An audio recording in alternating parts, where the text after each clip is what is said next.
นูพูดไม่ได้ทำไมคะ ให้ค่ะ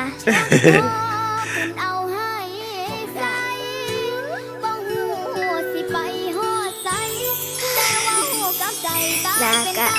ขอขอบคุณโอกาสจากพ่อนกพงศกรและก็ยาโนนาแหล่ด้วยค่ะ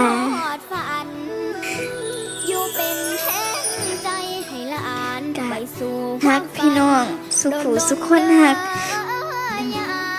คนในวงว่าทุกคนเลยค่ะวันนี้ถึงว่าสิเป็นวันครบรอบ1 ปีของอีหลาก็บ่มีหยังให้พี่ๆและก็พ่อและก็ญาติดอกค่ะมีแต่ความฮัก